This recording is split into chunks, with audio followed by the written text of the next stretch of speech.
back to my YouTube channel. We have a special guest. We're here for an OBGYN appointment for me. We pretty much just got in a few hours ago. I had the craziest traveling experience of my life, so I needed a second to decompress. Okay, to start off, this vlog especially is for the girls and the girls only because it's gonna get a little intense with my story time. But anyways, we talked about my hormonal issues on my last vlog, and I think you guys are well aware now that I have some problems, and that's why I'm here in LA. But let me get into our travel situation and story from this morning. We wake up at 7 a.m. Everything's fine. I got my period the night before and I didn't have any cramps. I was like, this is amazing. This is good news for travel day, yeah, because we're about to be flying for 5 hours. We get in the car, we drive to the airport, and I stand up and I go, I need to go change my tampon because I think I'm about to like bleed through. We get on the shuttle after the car and we get to the nearest bathroom. I go to the bathroom, I change my tampon, I think everything's fine, nothing bled through.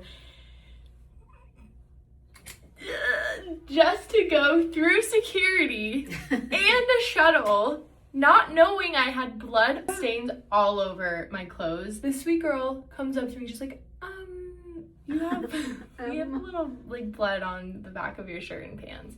I was like, shut up. And then my mom was walking in front of me and she didn't notice the whole time, so I was like, Mom, I need something to cover myself. And so I take her coat and I put it around myself, and we go into a bathroom stall, and I go in, I get everything off of me. I'm literally naked in an airport bathroom stall. Can anyone else say that they've ever been naked in an airport bathroom? And my mom is literally at the sink washing my clothes. And I'll insert a little photo here of me just chilling naked. We get most of the stains out and I'm just like blow drying it with my mom's blow dryer. We only had a few minutes to get to the gate, so we run over and my cramps start hitting immediately when we sit down. I'm like, this is such perfect timing. I've talked about my cramps before. They're so bad, they're so painful, like excruciating pain. So the last place on earth that I would like to be at is inside of an airplane when I'm going through the worst pain ever. So we take off. The only good thing was I got a whole row to myself. I just wanted to say, can you imagine having a middle seat somewhere? No, I would have actually made the plane land early. Sorry, not sorry. So I get a whole row to myself. My mom also gets a whole row to herself and she's right behind me. And we're taking off and I'm literally hunched over and she's just tapping me from behind. She's like, are you okay? Are you okay? And I'm like, I can't speak right now. No, I'm not okay. We take off, my cramps kick in even harder, and I'm at the point where I'm gonna faint, throw up, and everything. So I don't know, it just gradually gets worse. So my mom comes up, sits with me, I lie my head down on her, and I just start bawling. And thank God no one could hear me around us because the plane was just loud, but I'm bawling my eyes out because I'm in so much pain. And then I'm throwing up, I'm going to the bathroom, I'm throwing up more. I'm like laying down and my mom's like fanning me because I'm about to faint because I have like these crazy heat flashes, and then like I'm freezing cold, but I'm so hot, and like I'm sweating, but I'm whatever. It was a mess, okay? And I'm just, for 3.5 hours, I'm just in so much pain, crying to my mom, and she's like, do we tell them to land the plane? Like, do we go to Austin? Like, do we need to land right now? And I was like, no, because how annoying would that be? Also, no one would be sympathetic to a girl, right? Like, I thought about that too. If they knew the girl had period cramps and that's why we landed the plane, they would be like, are you kidding me? Well, because everybody thinks it's a normal thing. That's what I'm saying though. Yeah. Like, they think it's like, how do you not know how to handle that yet? But there's a difference between cramps and cramps. Yes. And all of a sudden, I think, honestly, my body was so, like, I was shaking. I felt like my whole body was just shaking, that it was very traumatic, I can't lie. All of a sudden, my body just couldn't handle it anymore, and I pass out. Like, I just fall asleep. I wake up, all my cramps are gone, Everything is totally fine. I woke up and I thought it was a fever dream. It was so weird. Also embarrassing. Like, I was like, I'm 24 years old and I'm crying laying down. Well, what are you gonna do when you have pain? I don't know, but if you weren't there, I don't know what I would have done. Because I started getting like a little bit panicky and like had a panic attack almost, which didn't make it any better. But it was really bad. I needed my mom for this story time because I feel like just telling it doesn't give it enough justice how bad it actually was. It was really scary. Yeah, it was pretty bad. Like, if my mom is saying we should probably land the plane as an emergency landing, then yeah, it was bad. So anyways, that's our story on how we got here today. And this is perfect timing, I guess, because we're here for a doctor's appointment and I'm about to go in there tomorrow and be like, please help. I can't keep doing this. I wouldn't put my worst enemy through that pain. We're just gonna try to make the best of it. We went to the pool and laid out for a little. We're just getting ready right now and we're gonna grab some dinner and walk around a little bit. I'm gonna continue getting ready, so I'm hungry. I don't have anything in my system right now. Okay, done with makeup and hair, kind of. It's still like wet, but I just really roughly air wrapped it. This is my outfit for dinner. We're trying to find a little restaurant to go to for dinner tonight. We're hungry. No, we're not hungry. Are you hungry?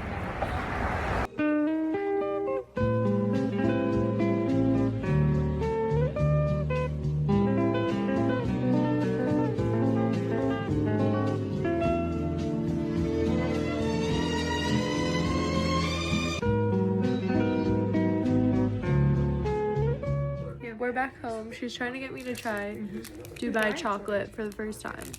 Do it. Is it milk chocolate? Yeah, that's not the important part of Dubai chocolate. Okay. So you like it. I knew you like it. That's good. Here you go. It's approved? No, put it on the other side. And now we're gonna try The best cookies. peanut butter cookies. I hope it gets a good approval rating. Whoa, these are big. Yeah. It's the size of my head right now. Not anymore. Aren't they so good? No. No, you liar. Wow. You liar. Wait, I don't know. They're so good. They're They're really healthy. It tastes like they're really good for you. I don't think they're good for you. I should have full of sugar, but... Anyways, we're gonna watch a movie and go to sleep. We're tired.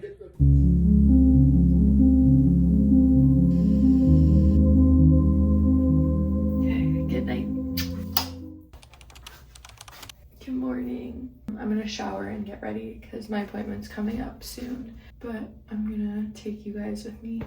So when I die, which I must do, could it shine down here with you? Just my love is mine, all mine. I love mine. Nothing in the world belongs to me. I just need a second to wake up. We're leaving today. I just woke up, so I look crazy. But I wanted to debrief so that I can kind of explain how my doctor's appointment went. Aside from the appointment, I didn't film anything after just because I wanted to like chill. The appointment was a little surprising just because I didn't expect the outcome. Going into the appointment, I thought maybe I would be diagnosed with PCOS or endometriosis, or even like them not finding anything, because that's just what I'm used to. Every time I'd go to the gynecologist, like they're just like, I can't find anything, you look fine. This is the first time I've seen Dr. Aliabadi. She's amazing. I'll get to that. I talked to 2 people before her and just answered a lot of questions about my symptoms and everything. I told them about the whole airplane travel incident. So they basically like knew I was in so much pain every single month that I meet with Dr. Aliabadi, and right away she just like comforts me and reassures me like, I'm going to fix you. It's not okay that you feel this way every single month, and I'm so sick and tired of people dismissing you. And I was like, okay, like I know everything's gonna be fine no matter what I guess we find out. So we do the ultrasound, and right away actually let me go back. Before we even did any testing, because of my symptoms, I was already told, I think you have PCOS, I think you have endometriosis. If you guys don't know what either of those are, I really highly recommend doing some research, and the best place to go is actually, in my opinion, her podcast where she firsthand talks about it, or Dr. Huberman's podcast where she was on and speaking with him about it, is how I discovered her and how I gained more knowledge. And she explains it in a really simple way for girls to understand if they have it or not, or if they think they would have it or not.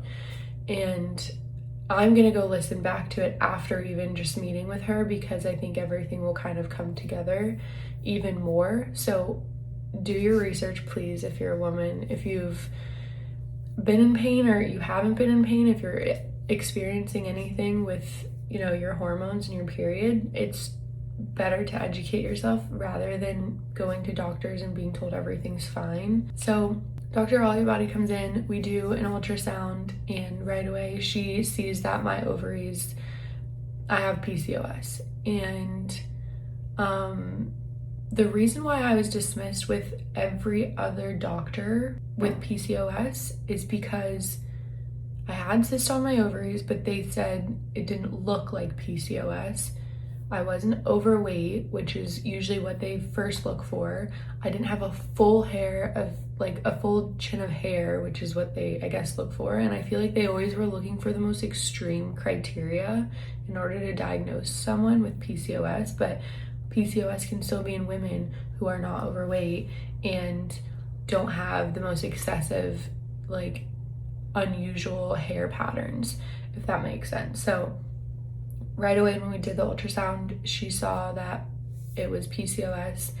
And the thing about endometriosis is there's no consistent way to diagnose endometriosis without doing surgery, which sucks.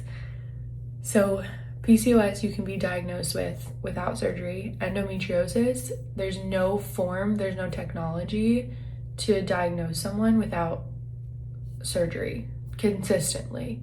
So I have to go into surgery with my doctor and basically do a laparoscopy resection, and I think just an examination to see, one, if I have endometriosis, which I think they were very adamant that I do because of how much pain I go through, to what stage I would be at. So right now I have a tentative surgery date in March, and I kind of have to figure a few things out with my family and my parents and our insurance, because it's not a cheap operation, and it's also like I'm gonna have like incisions in my stomach and everything. I think there's 3 in your belly button and then 2 on the side.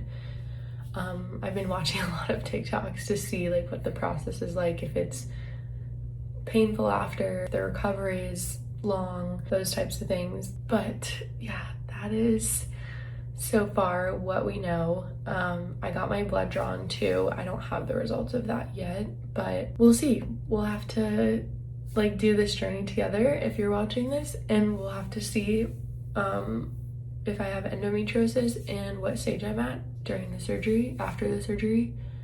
And I have to make a few changes because of PCOS, and I'm basically going to be put on metformin and a supplement called OV. Those two I will pretty much be on the rest of my life, just to help with insulin resistance, because that's the basis of PCOS. So that'll be fun. I'm not the best at remembering to take pills every day. And then during my surgery, I am getting an IUD placed in me that is going to add progesterone. That's all happening. I think what's crazy is it's not good news. That's never something you want to hear. I'm relieved. I don't know that I'm that sad about it, because I'm finally like, okay, I know what's wrong now. I know how to fix it. And I have now a great doctor who's gonna help me fix it, go like back to doing things. Well, I don't even know what that's like, because I've been doing this for 12 years, where if I am doing something and I'm on my period, I have to go home. I have to be in bed. I can't be up and out, like doing things. So I would like to experience a life where I can be on my period and still be productive in doing things, and not also have so many crazy side effects like brain fog, fatigue, and acne. Like, I'm also being put on spironolactone, which I know a lot of you guys have always told me to go on, and I was just a little bit worried because I didn't want to be on it for the rest of my life. But she basically said, we're gonna fix everything from the inside out, so we're just going to use spironolactone to really clear up the acne. Once it's cleared up, I'm getting off of it. So I'm okay with that. I'm ready to get rid of this acne. I mean, I'm 24 years old. I don't want it. I don't need it. I'm surprised to be pretty much diagnosed with 2.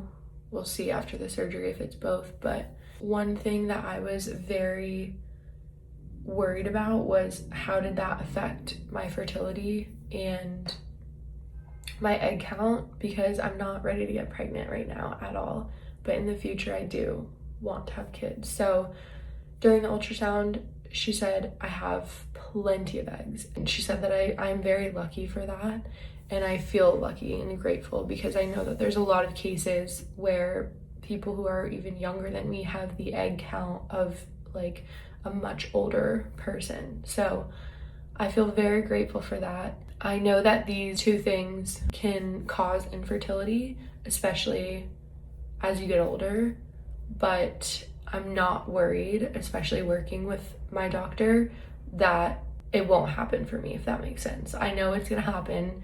I'm not even gonna think about that now, because I need a few years. I just want to make sure that I at least have a good amount of eggs. So I think we're good on that front. But that's pretty much it. I'm excited that I'm starting this whole journey now to really solve and end this for myself. And I love you guys if you're watching. I am posting this even though it's not that comfortable for me to be so vulnerable about every single thing that I'm feeling and being diagnosed with. But if it makes even one person more comfortable because you're experiencing the same things, or someone that is, that's all I could ask for. If you guys want to keep watching the journey, I guess I'm gonna be documenting my surgery process, and we'll see what happens there. I just think it's really important to advocate for yourself. If you ever have any questions, please message me. I don't know everything there is to know about endometriosis and PCOS, but I feel very passionate about the 2, and I know that there's great resources for us to research more about it and educate other people about it. I just think it's really important. And the more you learn about it, the more you realize they're really serious things, and they're really real things that women have to go through, and it's just unfair and not right that we don't all know about it and that we're not all taught about it. Yeah, I guess on to the next step. So I'll keep you guys updated and informed. Okay, I'm ending the vlog here because we're traveling back home today. So there's not much else to see, but I'm happy that I brought you guys along with me, and I'm happy that I even came here in the first place, and that I felt comfortable enough to go see a doctor in LA, because I've only seen doctors in Florida, because I mean, what are you supposed to do? Not everyone can. It just makes me so angry that there's not specialists and really informed and great doctors in every single state that everyone could have access to. It's just, it's not right. But okay, I love you guys. Thank you for watching, and I will see you next time, which actually I'm gonna have a fun vlog for the next one before we get into this again. So I will see you next time. Bye.